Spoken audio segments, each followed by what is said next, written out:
The world of law and justice is the ultimate box. Its walls are tall, thick, made of all these words and rules that no one understands. Once you're tangled in something to do with law, you can't get out of the box. If you want to change the system, you can't get into the box. So how does one retain a sense of optimism? How does one retain a sense of belief? How does one tear down this box? So a few of us, for the last decade now, lawyers, technologists, designers, have made this our mission. Break this box. As a child, I always preferred the good news to the bad news. So let me begin by sharing with you 3 bits of good news that make me hopeful. I want to share with you 3 stories. I'll begin with the first one.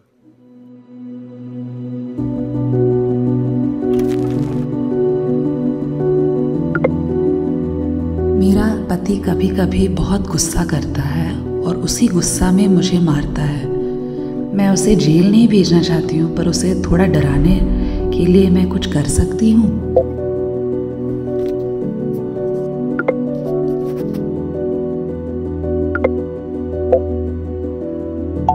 प्रदान की गई जानकारी के आधार पर ऐसा लगता है कि आप घरेलू हिंसा का अनुभव कर रहे हैं।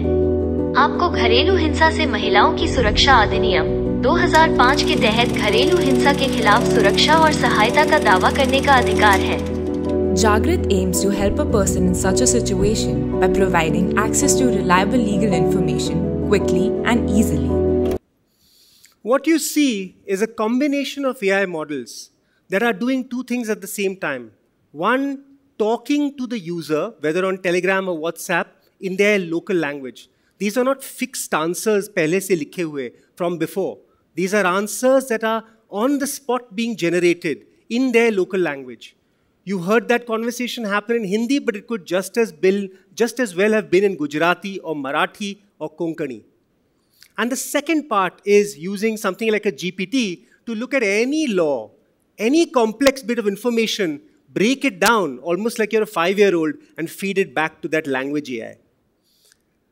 That's the first bit of good news, and it's special to me because I was a part of a team that actually created Jagrit and is now experimenting with how to use Jagrit further.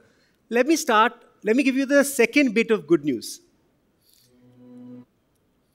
Now, we all know that the government of India and state governments, of course, love putting out information in complex language. Regulations, rules, Securities Exchange Board of India is no exception. Guidelines come out which are meant to apply to us, but we don't really understand them.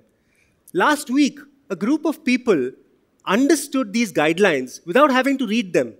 They just spoke into their phones and asked the questions they needed to, and the phone interpreted those guidelines and gave them back answers.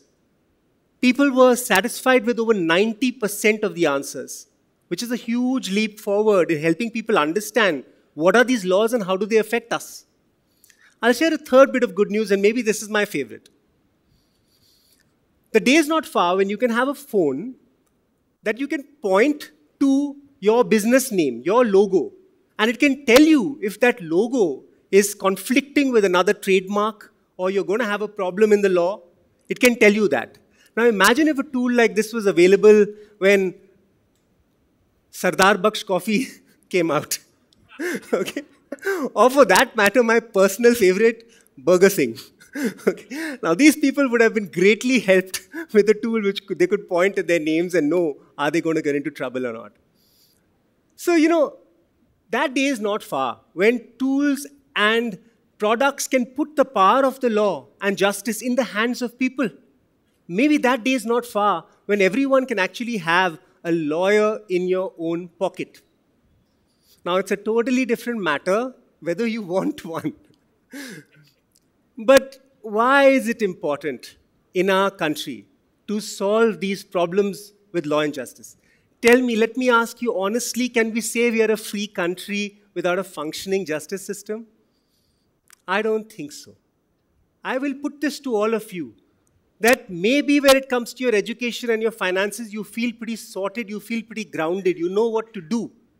But even though many of you are middle-income people almost no one here would say we're totally sorted where it comes to law and justice. You're only one stumble away from being in that box once again. I want to share with you some of the harsh realities of where we are as a country. Routinely, we have been ranked outside the top 100 in access to justice. It takes more than 3 years to resolve even a simple dispute. 9 out of 10 legal issues that arise never come to the formal system because people do not trust that there's going to be an answer in the formal system. And I know that all of us, we sign documents every day that we don't understand. We have documents in our possession that we don't understand. This is the reality. And this really comes home through the stories of the people who are grappling with issues in law and justice. And there's a dear friend of mine who traveled around the country collecting the stories of those most affected by our justice system. And I want to share with you one such story. And I'd like to do it channeling the spirit of that person. So let me share this story with you. I was a driver working in the big city. One day, I got a call from my employer. He said to me, look, you're going to get a call from the police. They're going to say there's been an accident and that you were in the car. You have to say yes. And sure enough, after 10 minutes, I got a call. And it was the police, and they said, there's been an accident? And were you driving the car? And I said, yes. It's been 2 years now, and every few weeks I'm in the court. No one believes me. How can it believe that I believed my employer, the police believes my employer, the system believes my employer? Please tell me, who believes me? This is why I say that in order for us to call ourselves a free country, we must have a functioning rule of law. Then we can confidently say we're a free country. Even so, I know this sounds like things are dark, but don't you believe, like me, when things are darkest is when there are cracks of light and new possibilities? And that, I believe, is happening in this country. 2022, ChatGPT was launched. We saw something quite remarkable. While people were focusing on the fact that it was giving us great answers to questions, I don't think enough people were focused on the fact that it had the ability to look at anything in different languages, complex, and break it down and give you simple answers, and give those simple answers to anyone. So I got together with a group of people, and we actually built something. And I want to share with you the story. मैं एक किसान हूँ, अपने ही गांव में हमारी ज़मीन है 2 एकड़, उसमें ही हम खेती उगाते हैं। रबी की और खरीफ की दोनों फसलें उगाते हैं, जिसमें गेहूं है, जवार है, बाजरा है, तिल्ली है, सरसों है। बट यहाँ मेवात में के अंदर बहुत से गांवों में न्यूज़पेपर नहीं पहुंच पाते हैं। ये सरकारी स्कीमें पहुंचती हैं, लेकिन ग्रामीण इलाकों में लोग योजनाओं की स्कीम पहुंच भी नहीं पाती है। These are all communities living in media dark areas, which means that penetration of traditional media like television and radio is very sparse. There's also literacy challenges, so things like newspapers have a very low access in these areas. In India, we have 22 constitutionally recognized languages, but apart from that, we have more than 100, almost 120 languages. Being able to provide justice to each and every citizen in their own language, it's a challenge, but it's also an opportunity. Jugalbandi is a chatbot that we built to solve 2 problems.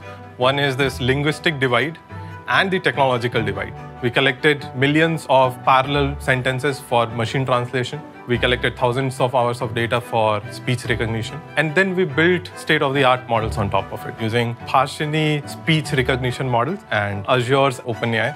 So these capabilities allows us to understand language, transcribe it, translate it, and also synthesize it back in the form of speech. चाचा you जुगलबंदी है, यहाँ पे हम लिख के भी और बोल के भी कुछ भी जो हमें स्कीम चाहिए, सरकारी योजना है, उनके बारे में जानकारी ले सका।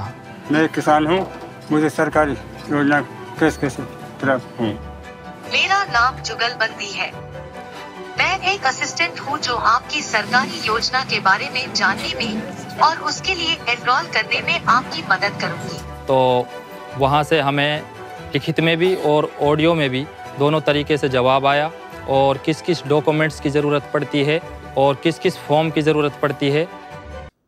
This technology is now being used to help people, migrant workers, find out about affordable housing in the cities that they move to, help people figure out which government schemes apply to them, and a whole bunch of other use cases. But let me be honest with you. When I spoke about the light that is shining in the middle of this darkness, I wasn't talking about technology. I was talking about the fact that every day now there are more and more innovators and change makers who are solving problems for law and justice. And I want to share with you 3 stories of such remarkable people.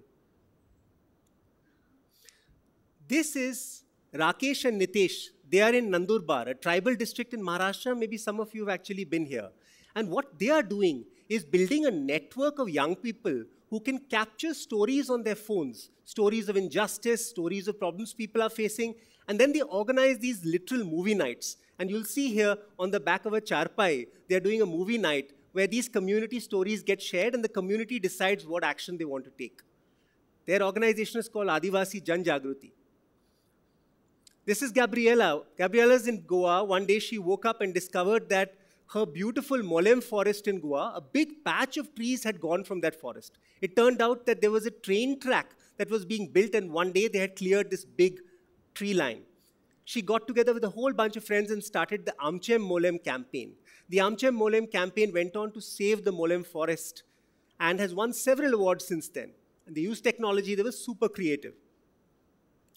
And finally, this story, which I think resonates with everyone. It happened actually just 50 kilometers from where we are right now, close to Pune.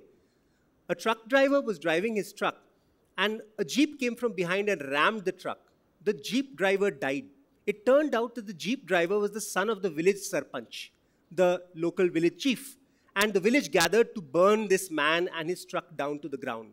Fortunately, the truck was equipped with sensors and a phone network that connects to lawyers around the country, to the nearest lawyer registered with that network. And using that, a lawyer was found, guess where? From the same village. And this lawyer helped to intermediate the situation and prevent this man from being killed, prevent the accident from escalating. These are examples, remarkable examples of things being done in the country that can break this box of injustice. This Dasera, I did something that I love doing every 3-4 years. I went and watched Ram Leela. I'm sure some of you would have also watched Ram Leela. And in Ram Leela, there's this really beautiful line where they say that जब जब पाप और अधर्म बढ़ता है हमारी धरती पे, तब तब राम जी अवतार लेंगे. And it's a really beautiful line that appeals to all of us emotionally. And it means in English that whenever there's great injustice increasing in the world, don't worry, God will take his form, his or her form. I believe that's not one form, those are many forms. To quote a Native American elder, we are the people we have been waiting for. Thank you.